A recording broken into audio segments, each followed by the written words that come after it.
Comment créer son univers au point de vue du scénario? On met un disclaimer tout de suite, ce n'est que mon expérience, vous gardez de cette vidéo que ce qui vous intéresse. Si vous ne l'avez pas fait, je vous conseille d'aller voir la vidéo sur comment construire son univers au point de vue du monde du jeu de rôle avant de regarder celle-là. Tout d'abord, je pense qu'il faut définir le caractère de votre partie. Que ce soit de l'horreur, de l'aventure, de l'héroïque, il est important de définir avec vos joueurs, entre autres, ce que vous voulez traverser ensemble. Effectivement, certaines licences sont plus à même pour l'horreur ou l'héroïque. Mais il est bien sûr possible de tordre un petit peu l'univers, ou plutôt la licence, afin de faire rentrer votre partie à l'intérieur. Il est important que ce caractère, cette ambiance, soit accepté par l'ensemble de vos joueurs. Car vous aurez beau essayer de faire un jeu d'horreur, si votre groupe est là pour s'amuser et lancer des sorts dans tous les sens, cela ne marchera pas. Ensuite, une fois que vous avez cette ambiance, quels sont les sentiments que vous voulez faire traverser à vos joueurs? Je parle là, bien sûr, là, du point de vue émotionnel. Avant même de calculer quelles actions ils vont faire en jeu, quels sont les sentiments qui vont les traverser de votre point de vue? Qu'est-ce que vous allez tenter d'amener? Vous aurez face à vous un panel d'émotions et celui-ci restreindra le panel d'actions que vous pourrez leur proposer.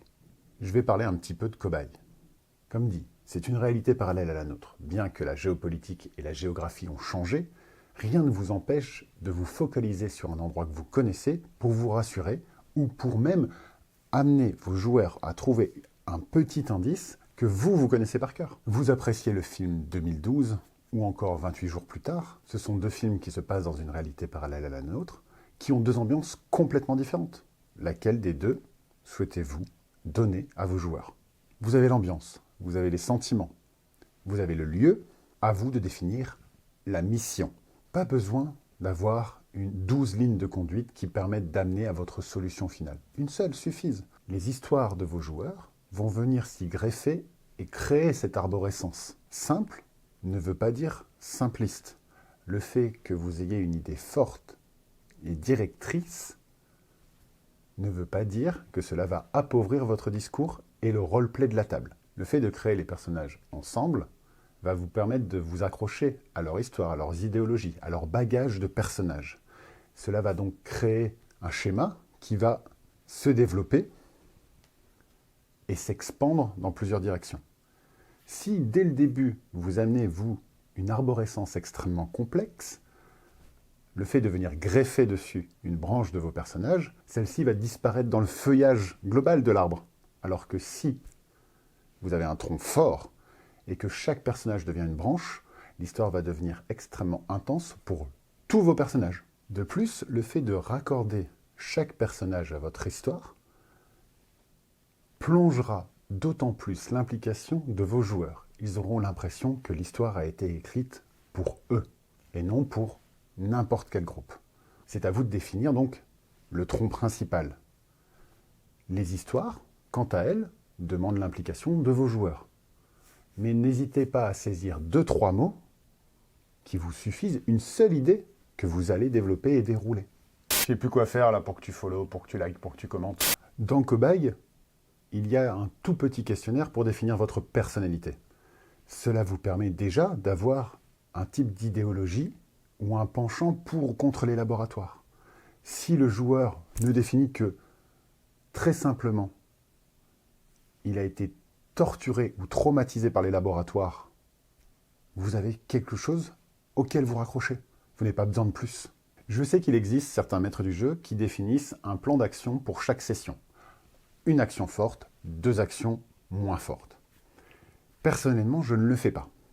Pour une seule et bonne raison, comme dit plus haut, le sentiment que j'adore insuffler à mes joueurs, c'est la surprise. Et donc le fait que je définisse un plan de session en session, à un moment, cette surprise va disparaître. Ils vont savoir qu'il y aura un événement majeur et 2 événements mineurs. Si cela vous permet, vous, de vous approprier le monde du jeu de rôle, faites-le. Vraiment, c'est un outil accessible. Récapitulons. Vous avez l'ambiance, vous avez le lieu, vous avez les joueurs. Qu'est-ce qu'il manque? Un des plus gros questionnements des MJ en devenir, c'est comment créer un groupe. Il s'avère que dans Cobaye, c'est assez simple. Nous sommes dans un monde où des groupuscules peuvent littéralement enlever des gens sans rien risquer.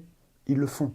Enfermez vos joueurs dans des cellules indépendantes et vous verrez. Le jeu va se créer tout seul et ils vont créer le groupe.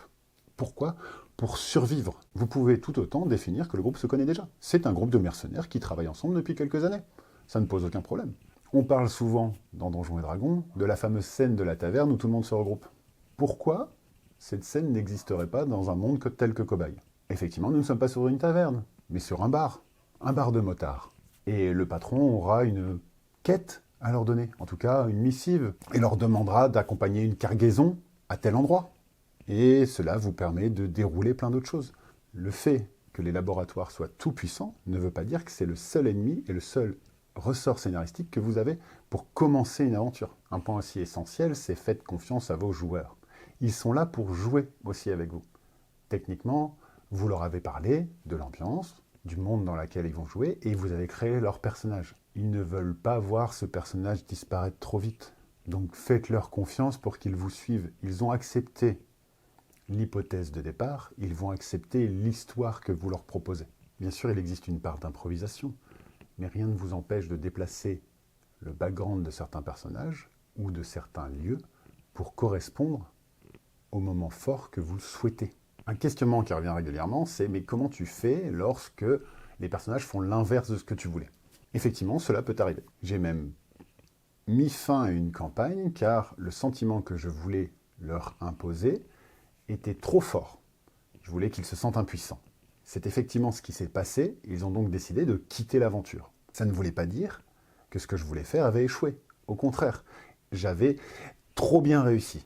Et toutes ces idées que vous avez accumulées, même si ils ne les utilisent pas dans ce scénario, dans cette histoire, gardez-les de côté et réutilisez-les. Ce jour-là, j'ai décidé de travailler le sentiment d'impuissance autrement, ou tout du moins d'augmenter l'implication de mes joueurs et de leurs personnages dans cette impuissance.